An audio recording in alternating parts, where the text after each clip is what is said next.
বিজয়ের এই দিনে মুজিব তোমায় মনে পড়ে। 2020 বিজয় দিবস।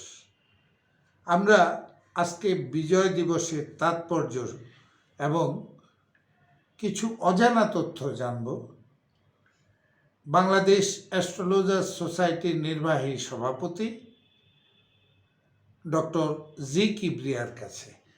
কিবরিয়া ভাই, আপনি তো বঙ্গবন্ধুকে নিয়ে গবেষণা করেন এবং আপনার গবেষণা হচ্ছে অরাজনৈতিক, নিরপেক্ষ এবং সত্য কথা। কে কি বলল, কে কি ভাবল, আপনি অরিজিন কথাটাই জীবদ্দশায় এই প্রজন্মের কাছে জানিয়ে দিতে চান। অনলাইন ভিশন টিভিতে সব সময় আপনি এই তথ্যগুলো বলছেন, আর আপনারা অনলাইন ভিশন টিভি দেখলেই ডক্টর জি কিবরিয়ার বিগত দিনের যেই পর্যালোচনাগুলো সেগুলো দেখবেন। তিনি যা বলেন বঙ্গবন্ধুর আত্মজীবনীতে, সেইগুলো এখন প্রকাশিত হচ্ছে। এটাই হলো ডক্টর জি কিবরিয়া। অনলাইন ভিশন টিভি দেখবেন, লাইক দেবেন, কমেন্ট করবেন, সাবস্ক্রাইব করবেন। ঢাকা সাংবাদিক ইউনিয়নের আমি একজন সিনিয়র মেম্বার, তাই আপনাদের কাছে আমার আকুল আবেদন, অনলাইন ভিশন টিভিকে লাইক দেবেন, কমেন্ট করবেন। কিবরিয়া ভাই, বঙ্গবন্ধু বাংলাদেশে এলেন বিজয় দিবসের পর 1972 এর 10 জানুয়ারি। তারপর থেকেই বাংলাদেশের যেখানে সব দেশ, রাস্তাঘাট সব ধ্বংস করে দিয়েছিল পাকিস্তানরা, তিনি একদিকে দেশ গড়া, আবার দিকে মানবতা এবং মানুষের মধ্যে যে মমতা সৃষ্টি করা, এগুলো করেছেন বঙ্গবন্ধু শেখ মুজিবুর রহমান। আপনি কি বলবেন? হ্যাঁ, ধন্যবাদ আপনাকে। আসলে বিজয় দিবস বলতে যে বিষয়টা আপনি এখানে উপস্থাপন করতে চাচ্ছেন, সারা পৃথিবীর ইতিহাস পর্যালোচনা করলে দেখা যায় স্বাধীনতা দিবস আছে, কিন্তু বিজয় দিবস বলতে কোনো কিছু সারা পৃথিবীর কোনো দেশে কিন্তু নেই। একমাত্র ব্যতিক্রম আমরা বাংলাদেশিরাই 9 মাস যুদ্ধ করার পর 30 লক্ষ শহীদের রক্তের বিনিময়ে আমাদের দেশটা স্বাধীন হয়েছিল। আর এই স্বাধীনতার পিছনের যে অবদানগুলো ছিল, প্রত্যেকটা অবদান কিন্তু ছিল বঙ্গবন্ধু শেখ মুজিবুর রহমানের। আর আমি আরেকটা কথা এখানে যেটা বারবারে বলি, বঙ্গবন্ধু শেখ মুজিবুর রহমান কিন্তু বঙ্গবন্ধু হিসাবে জন্মগ্রহণ করেন নাই, উনি জন্মগ্রহণ করেছিলেন শেখ মুজিবুর রহমান হিসাবে। কিন্তু ওনার রাজনৈতিক প্রজ্ঞা, মেধা এবং রাজনৈতিক দূরদর্শিতা ওনাকে কিন্তু বঙ্গবন্ধুর কাতারে কিন্তু নিয়ে এসেছে, এবং ওটা কিন্তু ওনার রাজনৈতিক দর্শনের কিন্তু একটা ফলস্বরূপ উনি সেদিন এটা লাভ করেছিলেন।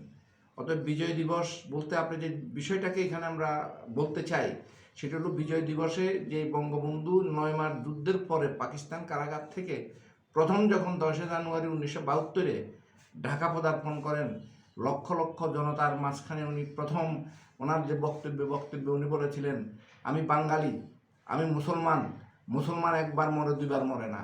অতএব সেখানে দেখা গিয়েছে কি, বঙ্গবন্ধু শুধু যে অনেকে বঙ্গবন্ধুকে নিয়ে অনেক বিতর্ক আনলেন যে উনি ধর্মীয় অনুশাসনের বিরুদ্ধে কথা বলেন, যেমন জয় বাংলা স্লোগানকে নিয়ে অনেকেই কিন্তু অনেক কথা বলেন, কিন্তু আমরা ওই দিন যে জিনিসটা দেখেছি যে উনি কিন্তু প্রথমে বলেছে যে আমি বাঙালি, আমি মুসলমান, মুসলমান একবার মরে, মুসলমান কিন্তু দুইবার মরে না। অতএব ওইটাকেই যদি আমরা ধরি, ওইটাই কিন্তু বিজয় দিবসের মূল তাৎপর্য বিষয়। আচ্ছা, রায়ের বাজারে যে বধ্যভূমি, এটা তখন নির্মাণ হয়েছে, এখন বর্তমানে ঢাকা তথা বাংলাদেশের সর্ববৃহৎ কবরস্থান এই বধ্যভূমিতে। সব কিছু মিলিয়ে বুদ্ধিজীবী বলেন, মুক্তিযুদ্ধে যারা শহীদ হয়েছে তাদেরকে কেন্দ্র করেই এই বুড়িগঙ্গার বুকে এই কবরস্থানটি। এই ব্যাপারে আপনার কোনো আলোচনা আছে? অবশ্যই। আসলে একটা জাতি বা একটা গোষ্ঠী, কারণ আমরা একটা নতুন দেশ সেদিন পেয়েছি, স্বাধীন সার্বভৌম বাংলাদেশ। অতএব দেশটা পরিচালনা করার ক্ষেত্রে গিয়ে জ্ঞানী, মেধাসম্পন্ন লোকের প্রয়োজন। জাতিকে মেধাশূন্য করার জন্য সেদিন এদেশের বড় বড় সাংবাদিক, ডাক্তার, শিক্ষক হইতে শুরু করে বিচারক, মানে যত মেধাবী জ্ঞানী গুণী বাঙালি ছিল, ওদেরকে কিন্তু সেদিন হত্যা করা হয়েছিল। পরে ওদের যে লাশ বিভিন্ন জায়গা থেকে খুঁজে পেয়ে ওখানে কিন্তু সমাহিত করা হয়েছিল। তারপরে ওটার নাম দেওয়া হয়েছিল বৌদ্ধভূমি, এবং যেটা এখন জাতীয় স্মৃতিসৌধ হিসাবে পরিচিত। কবরস্থানটা তো এই যে কাকতালীয় ভাবে মিলে গেছে, এই ভেন্যুটা, এই জায়গাটাই কিন্তু নির্ধারণ করছে শেখ হাসিনার সরকার। জিনিসটা কিন্তু খুব আপনি একটু চিন্তা করে দেখেন, সেই মুক্তিযুদ্ধের শহীদরা কিন্তু পাশেই আছে, এখন যারা ইন্তেকাল করছেন তাদের কবর এখানে। এটা কিন্তু এই সরকারের তথা সেনাবাহিনী আন্তরিকতার সাথে এই বিশাল কবরস্থানটি উপহার দিয়েছে। আসলে বুদ্ধভূমিটা তখন আপনিও জানেন বা অনেকেই আমরা জানি যারা আমাদের সামনে বসে আছেন, রায়ের বাজার ছিল তখন একটা ঢাকা শহর থেকে বিচ্ছিন্ন একটা এলাকা এবং কিছুটা আপনার নদী মাতৃকের মতোই ছিল, চারিদিকে ছিল নদী এবং রাস্তাঘাট ছিল না বললেই চলে, অনুন্নত। হ্যাঁ অনুন্নত জায়গা ছিল। এবং সে জায়গায় কিন্তু সেদিন আমাদের জহির রায়হান হইতে শুরু করে শহীদুল্লাহ কায়সার হইতে শুরু করে আরও আমাদের বড় মাপের যে সমস্ত ব্যক্তিত্ব ছিলেন ওদেরকে সেখানে সমাহিত করা হয়েছিল। তারপরে ওটার নাম বৌদ্ধভূমি হয়েছে এবং আজকে শহীদ বুদ্ধিজীবী গোরস্থান হিসাবে কিন্তু এটা পরিচিতি লাভ করছে।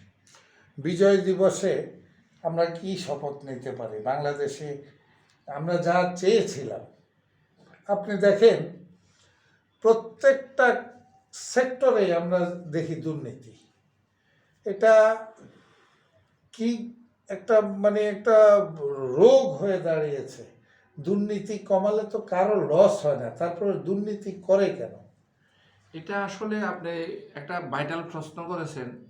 বঙ্গবন্ধুর রাজনৈতিক জীবনী যারা অ্যানালাইসিস করবেন বা রাজনৈতিক যে উনি যে কিছুদিনে বেঁচে ছিলেন, মৃত্যুর আগের দিন পর্যন্ত কিন্তু উনি দুর্নীতির বিরুদ্ধে কথা বলেছেন এবং দুর্নীতিবাজদেরকে উনি সবসময় ঘৃণা করেছেন।